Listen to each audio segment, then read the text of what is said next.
gentlemen, we are in a 1999 Lexus SC300 with a 2JZ in it that is naturally aspirated. So this 2JZ is the GE version and it comes stock with 225 horsepower. I'm gonna get this out of the way. This car has nothing to prove. It's not that fast. It doesn't need to be that fast because it's meant just to be nice. The SC300 has almost had this cult following the past 10 years, and it's always been kind of the oddball when it comes to the Lexuses, but it has this very nice low and long profile. And sometimes you even see people go with the SC400 and mess around with the 1UZ in that car. But the SC300 was built to be a calm commuter car with some style. This car belongs to my buddy Nick, who drove a whole hour to let me drive it, and so far it's kind of nice driving something that's really calm. This past week in Florida, I've been driving a bunch of bonkers stuff, but when you get in this car, it's just peace. Since it does have this long profile, is that the windows are big. So you have a lot of glass all around you, and there's really no blind spots. You turn around, you can see everything around you. So it's a very pleasant experience. The car is actually used as platforms quite a bit in the car world for modification, but you don't really need to drop a 2J, another different 2J into this. All you really have to do is get bigger injectors and also a head gasket, and you're fine. Voila, you have a turbocharged 2JZ in an SC300. So I can imagine if somebody wanted like a really cool commuter car and they just wanted some power behind their very pleasant experience every time they get on it with that turbo whoosh, that would be pretty addicting. The car is lowered, so you just have to be a little bit aware of your surroundings, going over speed bumps and that sort of thing. So you do have to angle it, but with this kind of stance profile, it looks fantastic, especially with this red color. Inside, you'll notice that there's wood trim in the interior all the way around. The steering wheel is from an ES330, which is not original.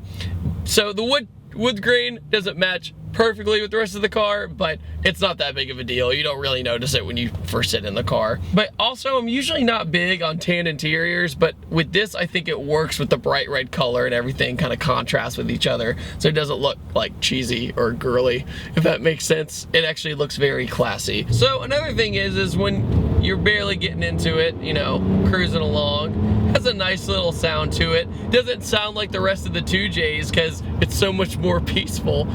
But at the same time, the transmission in this isn't automatic. It's really smooth.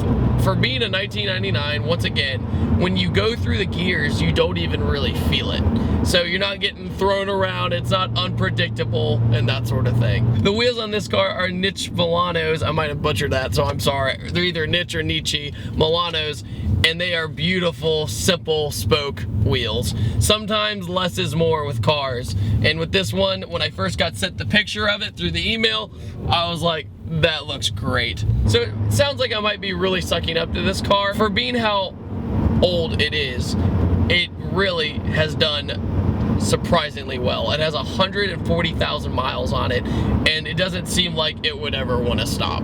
There hasn't been a single moment during this review where I'm like, well, that's not right, or something seems like it's going to fall apart.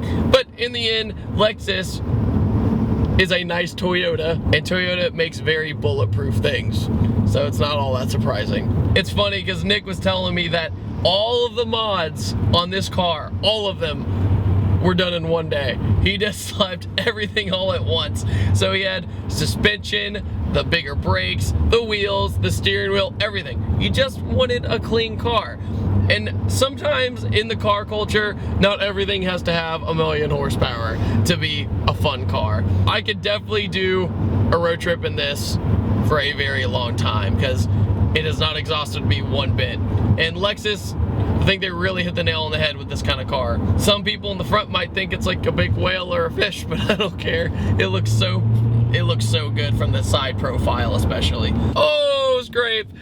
Whenever I do a review and I get this much of a scrape, it like pinches my soul. I feel so bad. Even though the owners are usually probably so used to it, I still feel terrible. All about that stance life though. So I'll just see what this thing's got.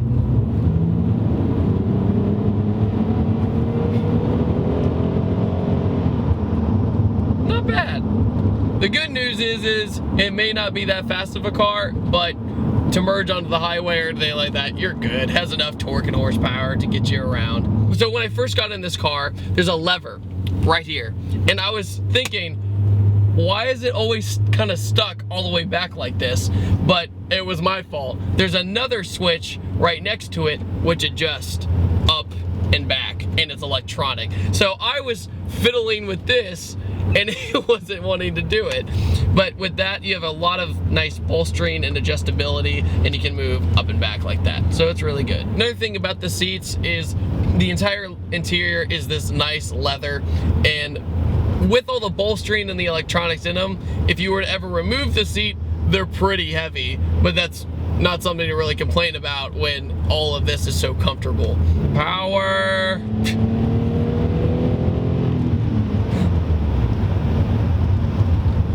Not bad. You get the nice inline six sound, so something to argue about. The exhaust on this car is a Menzo exhaust, so the entire time I thought it was stock exhaust because of how quiet it is, but that's not necessarily a bad thing, because when you get on it, you still hear the engine, you still hear all that good stuff. But I can imagine with a stock exhaust how quiet this car is. The entire cabin feels like it has a great sound deadening in it. The exhaust is axle back, and Nick was going for the quiet exhaust anyway, the quietest he could find, and he did a great job. I mean, full throttle.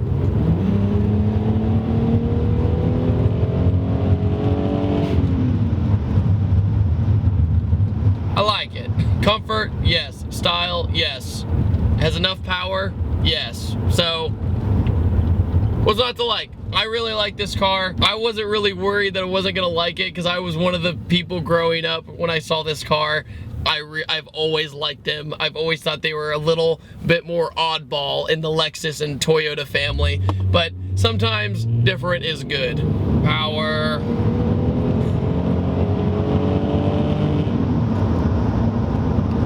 Take a nap while doing that. All right, guys, I want to thank you all so much for watching this quick little review video. I appreciate every single one of you for stopping by. I want to thank Nick so much for driving an hour to let me drive this beautiful Lexus. And side note, this car is coming up for sale, so if you want Nick's information, his link is in the description. And I will see you guys next time, and take it easy. Have a good one.